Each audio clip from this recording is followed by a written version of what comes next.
Alright folks, let's look and see what we caught.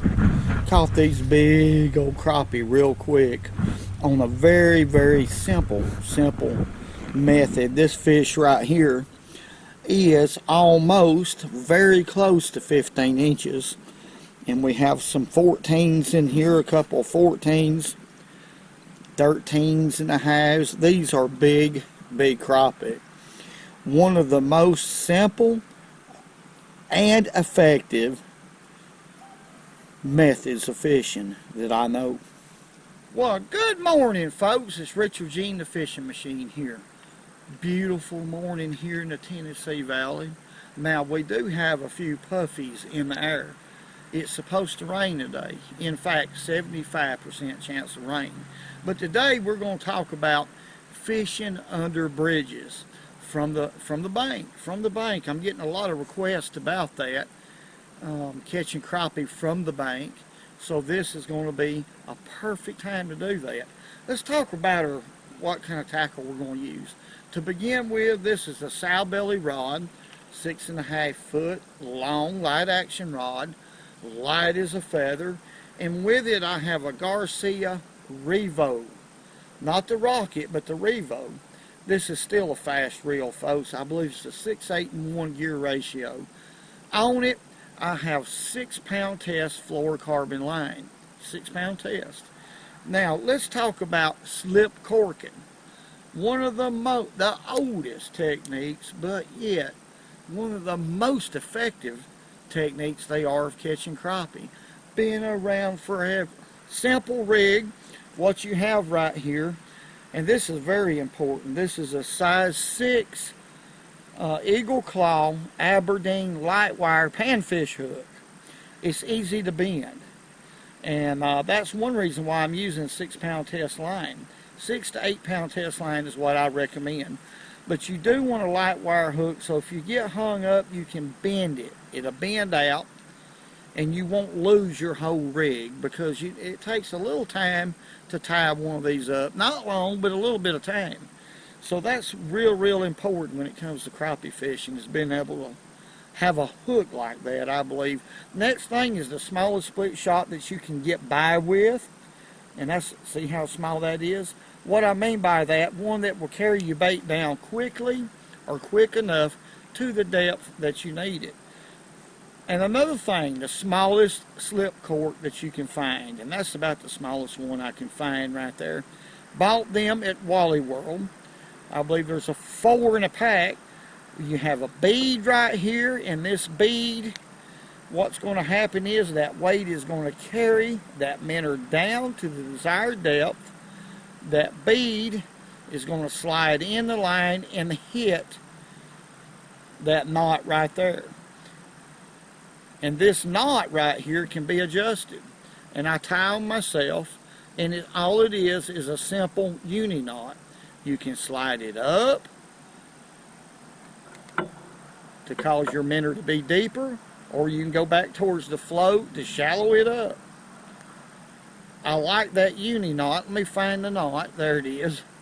See, it's easy to, well, if I can hold the line, to slide. Trying to keep all this in frame, folks, so y'all can see. But that uni knot is the best knot that I know of for a slip knot, and it works perfect. It don't burn your line. Now, these beads right here, this is I want to discuss this. You can buy 12 of these at Bass Pro Shop for $7, or you can buy 12 of them at Walmart for about $3. Or you can go to Hobby Lobby and buy 2,000 of them for about $4. I get mine at Hobby Lobby. Alright folks, let's go fishing. Let's quit talking about it. Let's get up under a bridge and see what we can catch.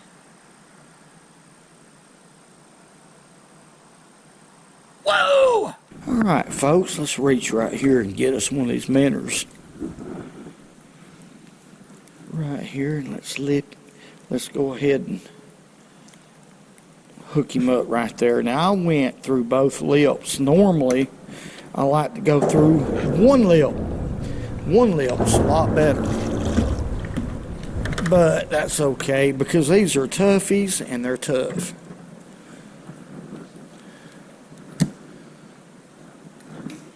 So let's put it on out there. That's about where the drop is, about right there.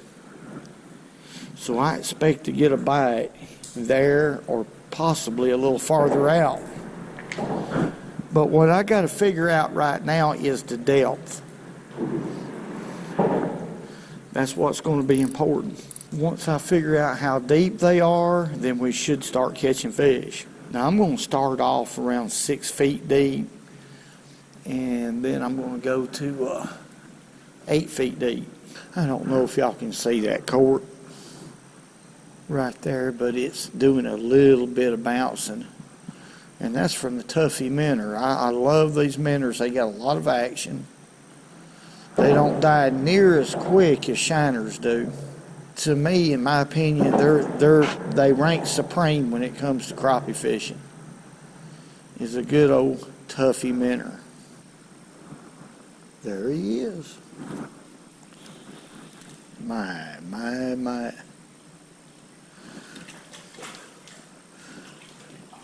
This is a good crappie right here, folks. He eased off with that minnow, just like he was supposed to. They're 10 feet deep. That's a big crappie. Let's get out here and look at him. Let's walk right out here and look at him. Got a couple of fishermen behind me, so I'm still a little bit shy about talking to y'all in front of a lot of people. But I'm not shy talking to y'all in front of this blue heron. Y'all see that big son of a gun? Look there, what a crappie. That's about a 12-inch black crappie. And now, what the deal is, we have the depth down. 10 feet deep is where that fish bit. It took me a while before I got that first bite, but it does. You have to figure out what depth the fish are. Now what I'm doing, the fish are actually deeper than that, but I'm fishing above them a little bit. Crappie, remember this, crappie feet up. Let's put him in a bucket. Right in there where I'm at is right where the drop is, probably about 20 feet from the edge of the water line right here. And those fish, they're just moving up and down it, feeding on shad. They're relating to the break line, in other words. Look here. I want y'all to look. Look here. That could be a crappie now. There he is. Golly. This is a crappie. It's a big one. This is a mule. That's a mule. Golly, I want y'all to look what a slab crappie.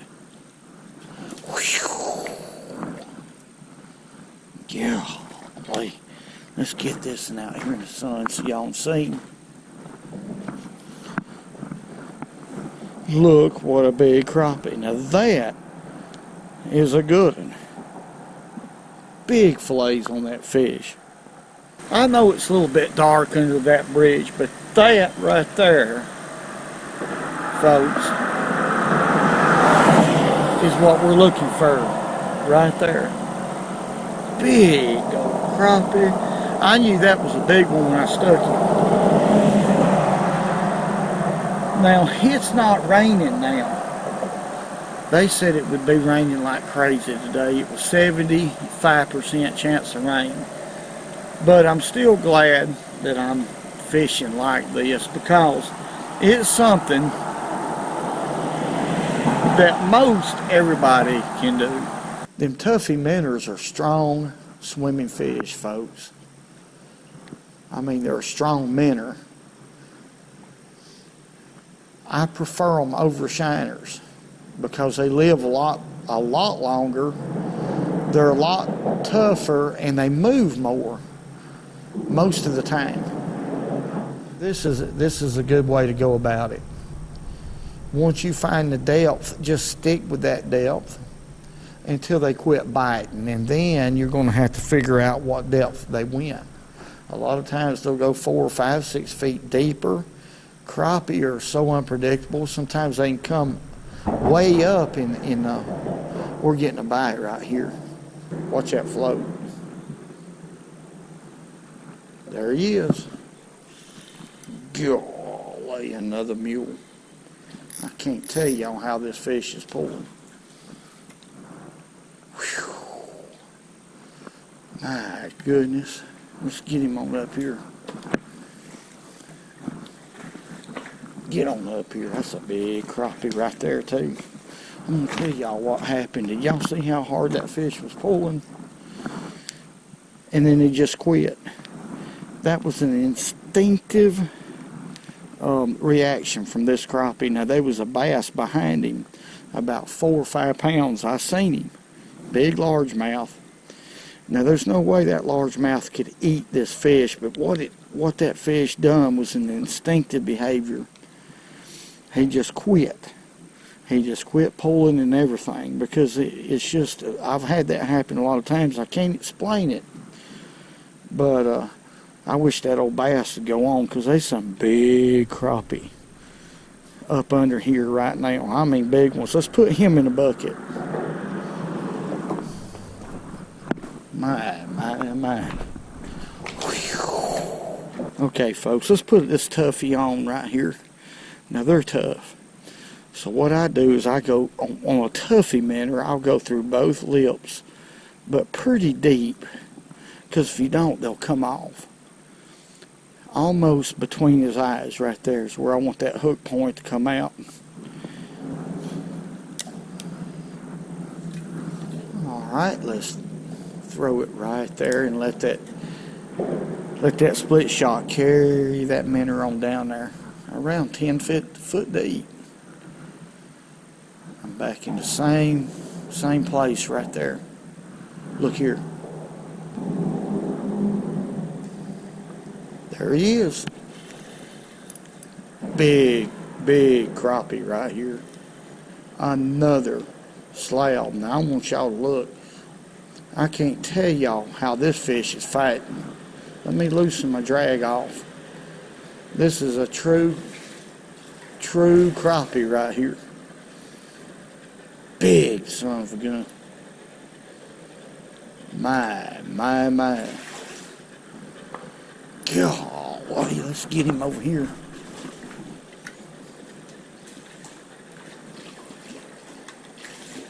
This is a big one, folks. I set the hook on that and I knew that was a big fish right here. Golly bone.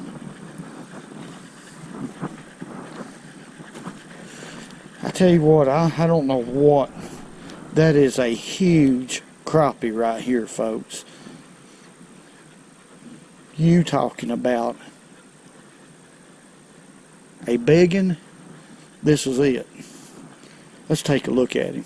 Now, folks, that right there is a big crappie. And it's unusual that I'm going to keep him, but I'm going to go ahead. We're going to eat that crappie. 2 big fillets. I mean big fillets. But that is a big fish right there. Heavy. I'm out for groceries today. Mama Sue wants some fish, so that's what we're going to do. But I'm going to tell you, I can't talk a whole lot up under this bridge because the people, I can't help that. I'm a little bit shy, believe it or not. But depth is so important when it comes to crappie fishing. I cannot overemphasize that. Let's get him on here.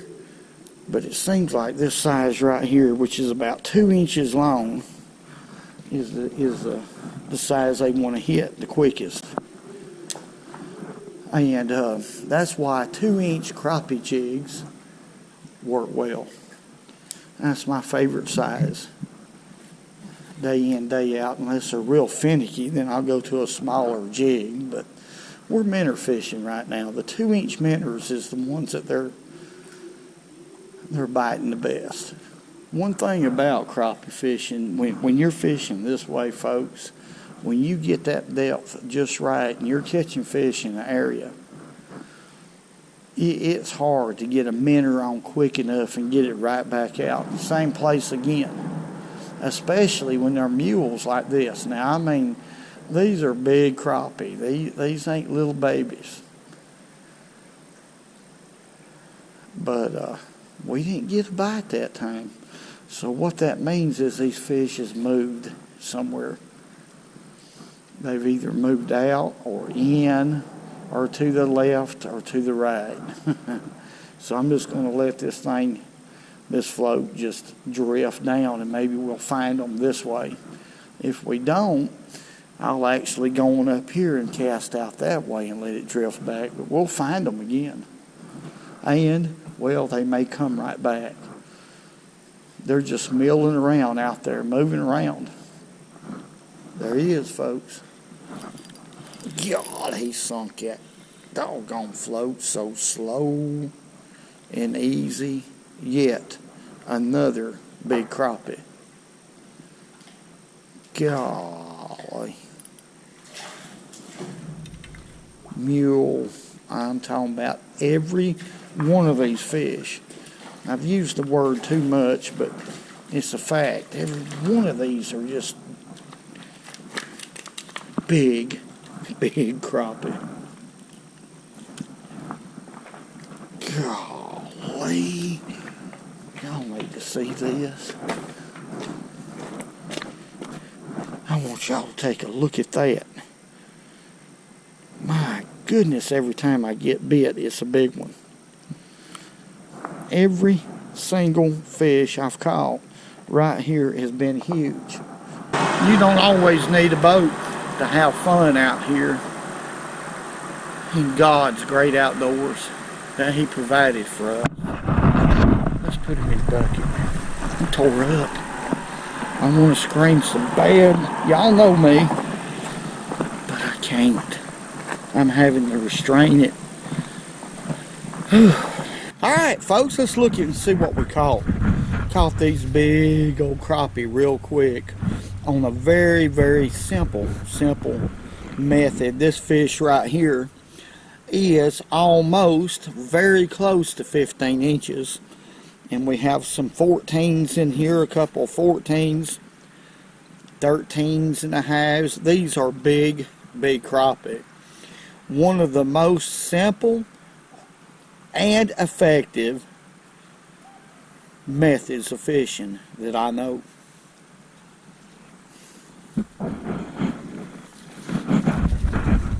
And this is little Bobby.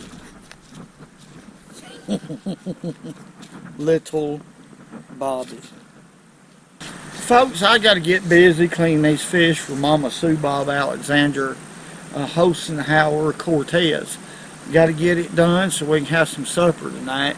So I want to say God bless each and every one of y'all. Thank y'all for everything y'all do. Thank you for supporting the channel. Thank you for buying the Richard Gene the Fishing Machine shirts, hats, and hoodies. It helps me out when it comes to gas. I want to say, hey man, woo. I got to say it again. God bless each and every one of y'all. Woo, woo. Keep the left in front of the right one. Never give in. And remember, go fishing when you can, because it's good for you.